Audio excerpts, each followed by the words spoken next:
Hai, saya Alandita Yogi Suara. Senang sekali bisa berjumpa dengan Anda semuanya di dalam NIC Podcast. Podcast ini ada untuk membantu Anda bertumbuh dalam kasih karunia dan juga kebenaran. Selamat mendengarkan. Hai semuanya, apa kabar? Senang sekali saya Kristi bisa kembali menjumpai teman-teman dalam acara NIC Podcast. Kali ini kita akan lanjut bincang-bincang dan banyak belajar tentang identity dengan Pastor Alandita Yogi Suara. Hai Pastor, welcome Pastor. Thank you. Kita boleh ya, sekarang kita akan banyak belajar lagi dan Pastor dan banyak tanya-tanya gitu Boleh tentang banget dong. yang berkaitan dengan new identity. New identity, mungkin ya tentang identitas ya. Tentang identitas ya. Jadi Pastor, kita mungkin banyak pemirsa juga yang mau tanya gitu. Apa sih identitas kita yang baru gitu? Ya, apa sih identitas Di dalam yang Kristus. baru di dalam Kristus Ya. ya? Nah, sebenarnya gini, identitas yang baru itu bicara tentang sebuah identitas yang baru yang kita terima saat kita percaya kepada Kristus. Jadi, waktu kita lahir baru, kita diberikan identitas yang baru, gelar yang baru. Nama-nama yang baru gitu kan. Sebagai contoh gini, sebelum kita terima Tuhan Yesus, kita dikatakan bahwa kita adalah anak-anak gelap. Tetapi sebelum anak-anak gelap. Nah sekarang waktu kita sudah berada di dalam Kristus, kita disebut anak-anak terang. Jadi Tuhan memberikan identitas yang baru kepada kita gitu. Wow. Jadi Tuhan memberikan identitas yang baru kepada kita gitu. Itu nggak peduli ya Pastor. Sebanyak apapun dosa yang udah kita lakukan dulu, kayak gitu tetap ada identitas yang baru gitu. Itu yang kemarin udah berlalu gitu ya. Bener banget. Makanya kalau kita buka Alkitab kita di 2 Korintus 5. Ini ayat yang sudah sangat terkenal ya, 2 Korintus 5 ayat 17. Saya akan bacakan. Jadi, siapa yang ada di dalam Kristus, ia adalah ciptaan yang baru. Yang lama sudah berlalu, sesungguhnya yang baru sudah datang. Nah, di terjemahan lain dikatakan yang lama itu sudah hilang. Yang lama udah hilang. Sudah hilang. Dan yang baru sudah datang. Nah, apa sih yang baru? Kalau kita sudah belajar, ternyata yang baru itu adalah manusia roh kita. Karena waktu kita lahir baru, tubuh kita tidak berubah, terus kemudian jiwa kita juga nggak otomatis berubah. Kita butuh firman Tuhan untuk merubah jiwa kita, untuk merubah cara kita berpikir. Tetapi manusia roh kita sudah benar-benar menjadi baru. Manusia roh kita sudah benar-benar menjadi baru. Nah, saat manusia roh kita sudah benar-benar menjadi baru, Tuhan memberikan identitas yang baru kepada kita. Sebagai contoh bahwa kita itu adalah orang benar di dalam Kristus. Saya akan bacakan dari 2 Korintus 5 ayat 21. Dia yang tidak mengenal dosa telah dibuatnya menjadi dosa karena kita, supaya dalam dia kita dibenarkan oleh Allah. Jadi identitas kita yang baru di dalam Kristus adalah orang benar, bukan lagi orang berdosa gitu. Bukan lagi orang berdosa. Nah, luar biasanya kalau kita mengerti bahwa kita sudah dibenarkan, maka kita punya keberanian untuk berdoa.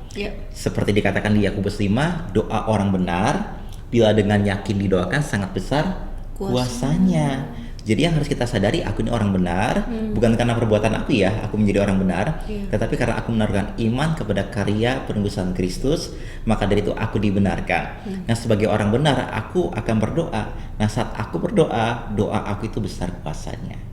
Jadi bila kita berdoa dengan yakin gitu Pastor ya, nggak ada keraguan-raguan lagi. Nggak ada keraguan. Itu punya kuasa yang besar. Yes, benar. Kuasanya sangat powerful. Nah, makanya saya ingat dosen saya dia pernah bertanya seperti ini. Apa sih yang menjadi tugas orang percaya? Biasa saya kan kasih jawaban baca firman Tuhan, atau mungkin melakukan firman Tuhan, atau mungkin menyembah Tuhan, berdoa gitu kan. Dan dia jawab sangat sederhana, tugas orang percaya adalah percaya. Sesimpel itu. Jadi Tapi melakukannya susah, nggak selalu mudah gitu Pastor. Jadi tugas orang percaya adalah percaya kepada apa yang firman Tuhan katakan. Nah, kalau firman mengatakan bahwa kita sudah dibenarkan, ya percaya aja. Nah, kalau firman mengatakan bahwa kita adalah garam dan terang dunia, ya percaya aja. Percaya aja dan sepakat gitu ya Pak. Sepakat aja. Kalau firman mengatakan bahwa kejadian kita itu dahsyat dan ajaib, ajaib apa yang Tuhan buat, ya udah percaya aja. Percaya aja. Nggak usah compare kehidupan kita dengan orang lain. Kita ambil firman Tuhan untuk mendefinisikan siapa kita. Nah, saya kayak ingat satu ayat dokter dari Amsal 23. Ya. Ini salah satu ayat favorit saya juga. Amsal 23 ayat yang ke-7. Dikatakan gini. Sebab seperti orang yang membuat perhitungan dalam dirinya sendiri, demikianlah ia. Di terjemahan bahasa Inggris dikatakan, sebab seperti orang yang berpikir di dalam hatinya, demikianlah ia. Apa sih yang kita lihat mengenai diri kita? Apakah kita bisa melihat diri kita seperti Tuhan melihat kita? Bentar. Apakah kita bisa melihat diri kita Seperti Tuhan seperti melihat kita? Tuhan melihat kita gitu. Yes. Karena itu nggak mudah kan, Pastor. Nggak mudah. Apalagi kalau kita dibesarkan di lingkungan yang katakanlah orang tua kita toksik atau kita pernah dibully di sekolah, benar. direndahkan gitu. Tapi bukan itu. Bukan Diri itu. kita bukan itu gitu. Bukan itu. Gambar diri kita bukan itu. Bukan itu. Siapa kita itu ditentukan dengan apa yang firman Tuhan katakan tentang kita. Dan ini ada identitas kita yang sejati. Nah, jangan pernah jadikan posisi, jabatan, harta menjadi identitas kita. Jadikan firman Tuhan sebagai identitas kita. Jadi jangan pernah menjadikan posisi misalkan dalam jabatan. pekerjaan atau misalnya Kayak saya ini pastor, pendeta gitu kan. Saya nggak mau jadikan kependetaan itu sebagai identitas saya. bukan identitas. Bukan, karena itu akan apa ya? Nggak kokoh, nggak kokoh. Nanti kalau saya tidak mengerti apa yang firman Tuhan katakan, maka saya akan apa ya?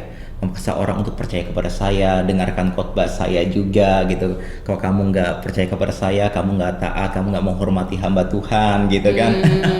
Jadi nggak kokoh gitu. Tapi kalau kita percaya kepada apa yang firman Tuhan katakan, itu akan membuat apa ya? Ketenangan. Kita akan lebih secure tentang diri kita, tentang masa depan kita. Ya. Gitu. Sama kayak misalnya kita dikata-katain nih di lingkungan kerja atau di sekolah misalkan sama orang tua nih misalnya dulu ya kamu bodoh, kamu tuh bikin malu orang tua. Nah, itu kan tertanam nih Pastor ya. Saat kita dewasa itu kayak kita tuh udah jadi kita nggak berani gitu untuk apa kayak melangkah maju karena kata mamaku aku bodoh, kata papaku aku begini begitu gitu.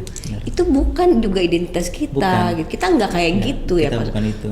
Bapak memandang kita tidak seperti itu. Yes, Bapak memandang kita sama seperti Bapak memandang anaknya. Wow. Bapak di surga sangat mengasihi Tuhan Yesus. Dan sekarang Kristus tinggal di dalam kita. Ya. Makanya di 1 Yohanes 4 ayat 17, for as he is, so are we in this world. Sebab sama seperti dia nih, saat ini. Demikian juga kita ada di dalam dunia ini. Ya. Apakah Kristus dibenci di surga? Tidak. Demikian juga dengan kita. Kita bukanlah orang yang tertolak. Kita bukanlah orang yang dibenci. Kita dikasihi dengan kasih yang tanpa syarat, dengan kasih agape. Itu luar biasa banget. Makanya kita harus sepakat dengan firman Tuhan. Firman itu yang akan merubah gambaran-gambaran negatif yang ada di dalam hati kita. Itu kuasa firman Tuhan luar biasa loh. Jadi kita misalnya kita punya gambaran negatif nih, itu bisa kayak dihapus gitu ya Pastor ya dengan firman Tuhan, kuasa firman Tuhan. Saya pernah baca buku dari seorang dokter patologi otak ya, Dr. Caroline Leaf. Ya. Dia bilang gini, Tuhan itu desain otak kita sangat luar biasa. Jadi otak kita itu bisa berubah-ubah strukturnya. Jadi struktur otak kita itu bisa berubah-ubah. Dan hal itu ditentukan dengan apa yang kita pikirkan. Jadi apa yang kita pikirkan menentukan struktur otak kita, menentukan sistem kerja otak kita juga. Nah ternyata otak kita didesain untuk memikirkan hal-hal yang baik. Yang baik. Jadi kalau kita udah mikirin hal-hal yang negatif nih, atau mungkin ketakutan atau mungkin kecemasan, itu akan menghasilkan hormon-hormon yang tidak baik, gitu kan? Dan itu akan mempengaruhi tubuh kita juga. Nah, overthinking ya kan. Nah Tuhan udah desain otak kita itu untuk memikirkan apa yang baik, apa yang benar, apa yang suci, apa yang manis, apa yang sedap didengar. Itulah fungsi dari otak kita. Nah di dalam otak kita itu ada yang namanya amigdala. Amigdala itu berfungsi sebagai apa ya? Menyimpan memori, kenangan. Ada juga rasa yang akan mengikuti Sebagai contoh kalau saya sebut satu kota Jogja, pasti kan kebayangkan saya pernah makan di Jogja dengan teman-teman dan ada perasaan yang mengikuti kan. Nah itu kenapa ada orang yang trauma dan mereka butuh untuk dipulihkan itu karena mereka menyimpan di amigdala mereka kenangan ataupun cerita-cerita tersebut. Nah kabar baiknya adalah firman Tuhan sanggup untuk merubah kenangan-kenangan yang negatif atau mungkin trauma-trauma yang ada di dalam jiwa kita. Itu bisa dihancurkan lewat kuasa firman Tuhan. Bagaimana caranya? Ambil waktu untuk baca, renungkan dan perkatakan firman Tuhan. Renungkan dan perkatakan. Diomongin firman Tuhan. Maksudnya diomongin itu berkatakan tuh gimana Pastor misalnya? Sebagai contoh gini, saya orangnya nggak percaya diri, takut untuk bicara di depan umum. Tapi ada beberapa ayat yang bicara kepada saya. Sebagai contoh di Mazmur 139 ayat 14. Aku bersyukur karena kejadianku dahsyat dan ajaib. Ajaib apa yang kau buat dan jiwaku benar-benar menyadarinya. Jadi saya ngomong sama diri saya sendiri. Aku bersyukur Tuhan karena kejadianku itu dahsyat dan ajaib. Ajaib apa yang engkau buat dan jiwaku, pikiran, kehendak dan perasaanku harus benar-benar mengakui. Aku bersyukur karena aku ada ciptaan yang baru. Aku bersyukur aku ada orang benar di dalam Kristus. Aku bersyukur karena aku diberkati Tuhan. Aku bersyukur karena aku dikasihi Tuhan. Aku bersyukur karena aku sudah ditebus dengan darah yang mahal dari kesia-siaan. Jadi kita harus memperkatakan firman Tuhan untuk diri kita sendiri. Amsal katakan hidup dan mati dikuasai oleh lidah. Barang siapa suka menggemakan maka ia akan memakan buahnya. Jadi sangat luar biasa kalau kita memperkatakan firman Tuhan. Itu akan mengefek banget di dalam kehidupan kita. Kan menggemakan tuh kayak echoing gitu ya Pastor ya. Jadi berulang-ulang. Nggak hanya sekali dua kali tapi terus berulang-ulang. Wow. Seperti itu. Dari situlah nanti firman Tuhan sendiri yang punya kuasa mengubah segala trauma, gambar diri. Kita ya melakukan itu aja gitu ya Pastor ya. Iya, benar banget. Dan kemudian yang luar biasanya oleh karena kasih karunia Tuhan ya, kita akan dipertemukan dengan orang-orang yang tepat juga, dengan orang-orang yang nggak toksik ya. Itu baiknya Tuhan. Jadi dia akan tuntun kita untuk bertemu dengan orang-orang yang tepat supaya gambar diri kita cepat untuk dibangun, cepat untuk pulih kembali. Karena iblis suka sekali untuk mencuri identitas kita. Dia akan berkata gini, kamu nggak pantas, kamu nggak layak, kamu orang miskin, kamu tidak mungkin berhasil, kamu kurang cantik, kamu kurang ganteng, kamu kurang tinggi, kamu hitam. Kita nggak sadar pengaruh negatif itu masuk ke dalam pikiran kita. Gitu. Apalagi sekarang media sosial sangat terbuka kan. Nah itu tuh. Nah itu makanya ya harus detox dengan firman Tuhan. Oh jadi detox ya. Iya benar. Jangan izinkan iblis untuk mencuri identitas kita. Dia suka banget untuk mencuri identitas kita yang sesungguhnya di dalam Kristus. Dia nggak mau kita dekat sama Tuhan, dia nggak mau kita menikmati berkat-berkat yang Tuhan sudah sediakan bagi kita. Karena pekerjaan dia kan mencuri, membunuh, membinasakan. Itu pekerjaan dia, bukan pekerjaan Tuhan ya. Jadi jangan pernah berpikir Tuhan yang memberi, Tuhan yang mengambil, terpujilah nama Tuhan. Kalau Tuhan sudah kasih, Tuhan nggak pernah ambil kembali. Dan selalu baik gitu ya Pastor. Selalu yang baik gitu ya. Yes, benar. Gak pernah yang tidak buruk, baik gitu, gak pernah yang buruk gitu. Iya. Kan firman mengatakan di Yakobus 1 ya ayat 17 ya, setiap pemberian yang baik dan setiap anugerah yang sempurna datangnya dari atas, diturunkan dari Bapa segala terang. Padanya tidak ada perubahan, bayangan atau mungkin karena pertengkaran. Jadi yang baik berasal daripada Tuhan, yang tidak baik bukan berasal daripada Tuhan. Yang tidak baik bukan berasal daripada Tuhan. Nah ketika Bapa memberikan kita yang baik-baik, ini iblis nggak suka dong. Dia nggak suka, benar. Makanya dia curi. Iya, dia ingin merusak gambaran Bapa kita yang sesungguhnya ya. Jadi dia pengen supaya kita itu percaya bahwa Tuhan itu pelit, Tuhan itu jahat, Tuhan itu suka untuk menghukum, suka untuk marah. Ini gambaran-gambaran yang dihadirkan, yang dibawa sama iblis. Gitu. Makanya kita harus balik lagi kepada apa yang firman Tuhan katakan. Pencuri datang hanya untuk mencuri, membunuh dan membinasakan, tetapi aku datang, kata Tuhan Yesus, supaya mereka memiliki hidup dan memilikinya dalam segala kelimpahan. Jadi kehidupan berasal daripada Tuhan, kematian berasal daripada iblis. Kehidupan berasal daripada Tuhan, kematian berasal daripada iblis gitu. Benar. Kan kadang-kadang nih sering nih kalau misalkan kita lagi ada masalah, kalau misalnya kita belum terlalu kuat ya gitu Pastor ya, kita sering bilang kok Tuhan jahat banget sih, kenapa kok dalam masalah ini diizinkan bla bla bla bla. Itu gimana tuh Pastor? Makanya saya punya teologi yang sangat sederhana sekali. Tuhan itu baik dan iblis itu jahat. Jadi itu sederhana banget ya. Sangat sederhana tapi Tuhan sangat itu menolong. baik. Yes. Dan iblis itu jahat. Jadi Nah, kalau ada yang jahat, bukan dari Tuhan. bukan dari Tuhan. Nah, karena dia baik, dia ingin menyatakan kebaikan demi kebaikan. Dia mau untuk menolong kita. Dia mau untuk membawa kita keluar dari kegelapan. Dia mau supaya kita bisa menjadi berkat bagi banyak orang. Dia nggak mau kita terus tinggal diam di dalam kegelapan. Tahu nggak, Dok? Sepintar-pintarnya kita, sehebat-hebatnya kita, kalau kita sedang berada di dalam kegelapan, maka seketika itu juga kita akan menjadi orang yang paling bodoh. Tidak berfungsi. Nggak berfungsi, nggak bisa berbuat apa-apa, nggak bisa melihat apa-apa.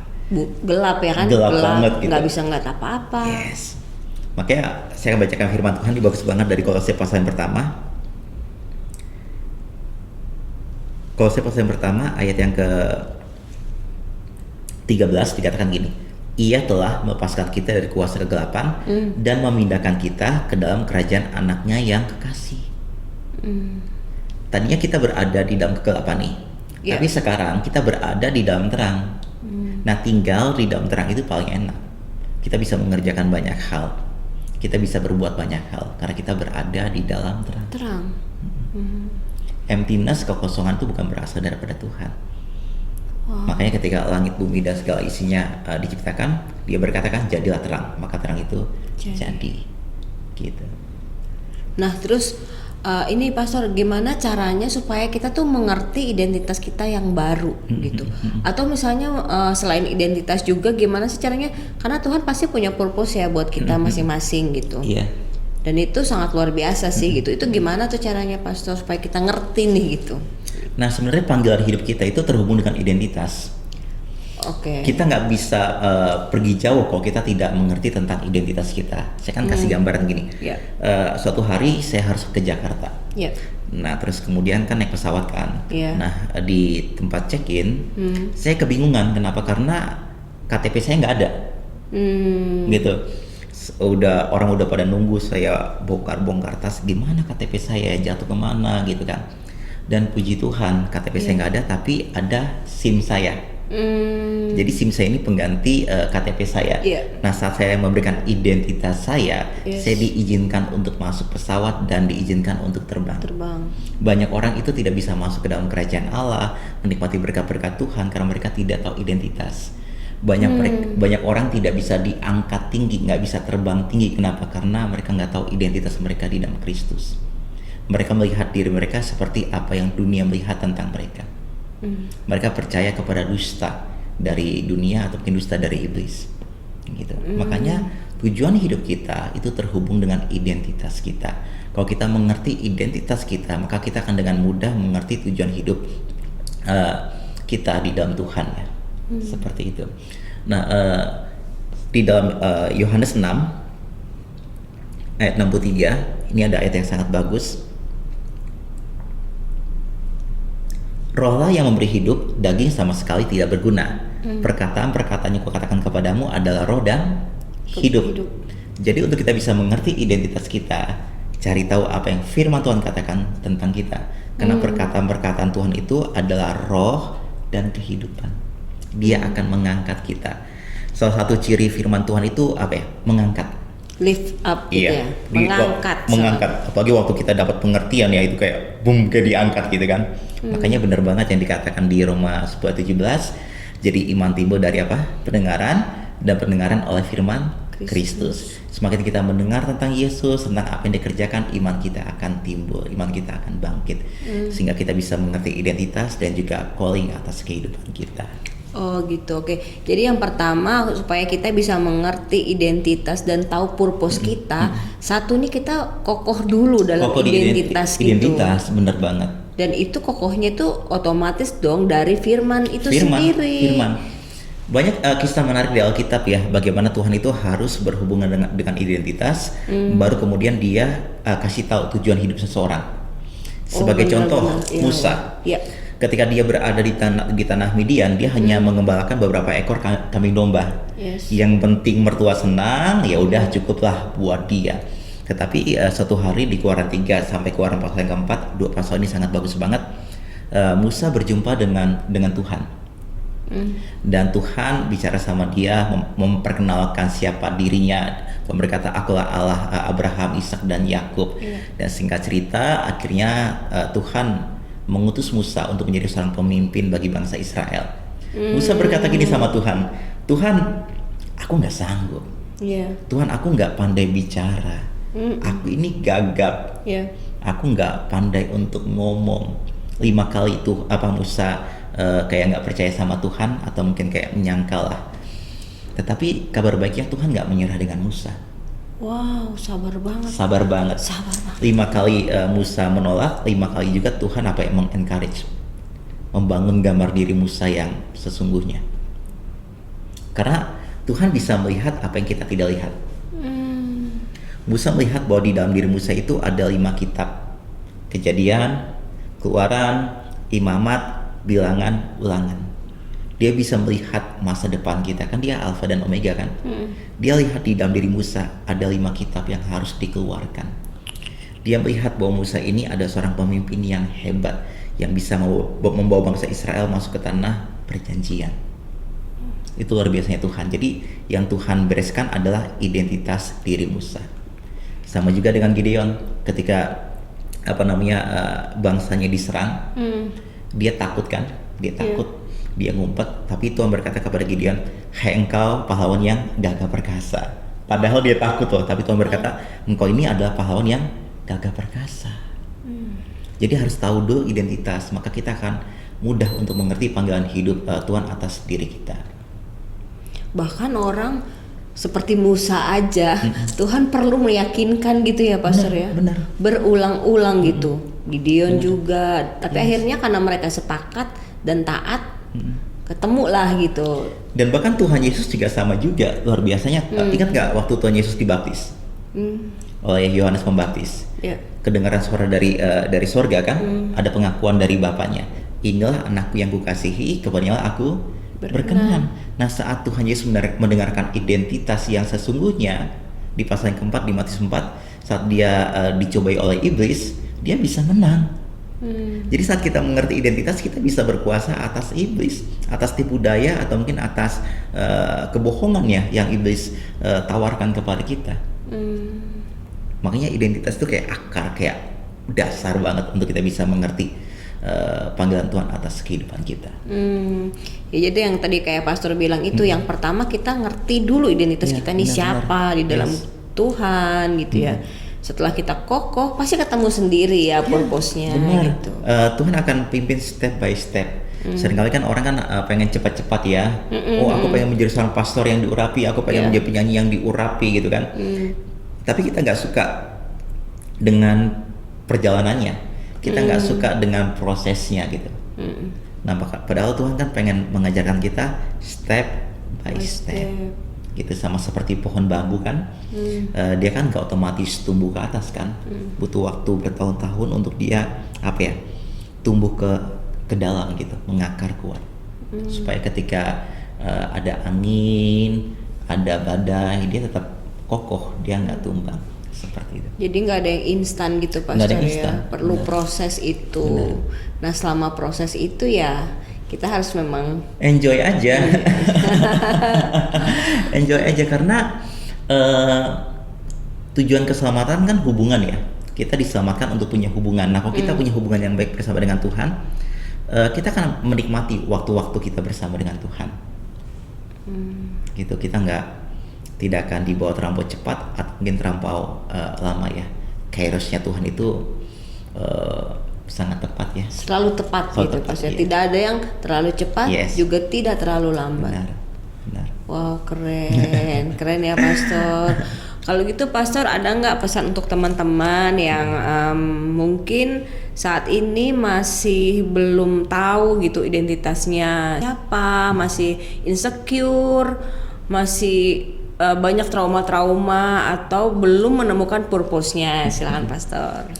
Ya, buat teman-teman, saya punya kabar baik bahwa firman Tuhan itu luar biasa, sangat powerful untuk merubah identitas kita yang salah ya. Firman Tuhan akan membantu kita untuk bisa mengerti tentang tujuan hidup kita, tentang siapa kita di dalam Kristus dan apa yang kita punya di dalam Kristus. Jadi kok kita pengen mengenal siapa kita di dalam Tuhan, kalau kita ingin mengenal identitas kita di dalam Tuhan, ambil waktu untuk baca, renungkan firman Tuhan, perkatakan firman Tuhan. Dan kita juga harus tahu bahwa Tuhan itu baik. Karena kalau kita percaya bahwa Tuhan itu baik, itu kan membantu kita untuk bertumbuh di dalam kasih karunia, di dalam kebenaran gitu. Kita akan lebih mudah untuk percaya sama Tuhan. Tapi kalau kita masih bingung Tuhan ini baik atau enggak ya, jahat atau enggak ya, kita akan susah untuk bertumbuh gitu. Tapi kalau kita sadar bahwa Tuhan itu baik, saya percaya kita akan dipermudah untuk mengenal identitas kita yang baru di dalam Kristus. Seperti itu. Seperti itu.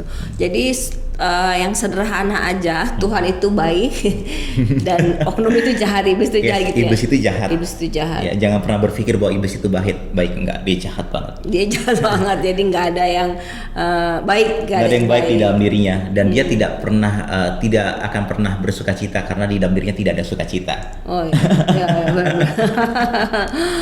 Oke, untuk teman-teman yang rindu untuk membuka hati, menerima Tuhan Yesus sebagai Tuhan dan Juru Selamat, boleh ikuti doa Pastor Alan ya? Boleh banget ya. Dan ini adalah mujizat terbesar Dok. Bagaimana waktu kita terima Tuhan Yesus, hidup kita akan diubahkan. Kita akan menjadi pribadi yang baru, menjadi manusia yang baru, dan kita akan terima identitas yang baru. Jadi pesan ini ada buat teman-teman semuanya. Wahai, Tuhan Yesus sangat mengasihi kamu dengan kasih yang tanpa syarat. Tidak peduli betapa kamu sudah hancur atau mungkin sudah gagal. Hai, kasih Tuhan tidak berkurang atas dirimu, dan Tuhan ingin mengangkat dirimu. Tuhan ingin memulihkan kehidupanmu. Yuk buka hati untuk terima Tuhan Yesus. Jadikan dia sebagai Tuhan dan Juru Selamat di dalam kehidupanmu. Jadikan dia sebagai Raja atas hidupmu. Dan saya percaya hidupmu akan diubah oleh Tuhan. Kalau engkau mau, mari ikuti doa saya. Bapa, terima kasih buat Tuhan Yesus. Saat ini aku ambil keputusan untuk menjadikan Yesus sebagai Tuhan dan Raja atas hidupku. Aku percaya hari ini aku menjadi ciptaan yang baru. Aku dibenarkan, aku dikuduskan, aku punya tujuan ilahi. Aku percaya Engkau memilih aku sebelum dunia dijadikan. Aku bersyukur karena anugerah-Mu Tuhan. Aku bersyukur, aku terima perubahan, aku terima restorasi di dalam kehidupanku. Terima kasih Bapa, di dalam nama Tuhan Yesus. Amin, amin, dan amin. Amin. Terima kasih banyak Pastor Sama-sama. Alan. Nanti tetap ya, kita selalu akan banyak ngobrol tentang kasih karunia dan kebenaran, juga identitas nih gitu ya Pastor ya. Dengan senang hati. Dengan senang hati. Ya, sekian podcast kita kali ini teman-teman, kiranya bisa memberkati dan kita bisa mengenal lebih lagi tentang kasih karunia dan kebenaran, yaitu pribadi Tuhan Yesus sendiri. Untuk teman-teman yang rindu didoakan, maka tim doa dari kami akan siap dan senang hati untuk membantu dan berdoa. Silakan hubungi nomor yang ada di bawah ini. Terima kasih, Tuhan Yesus memberkati.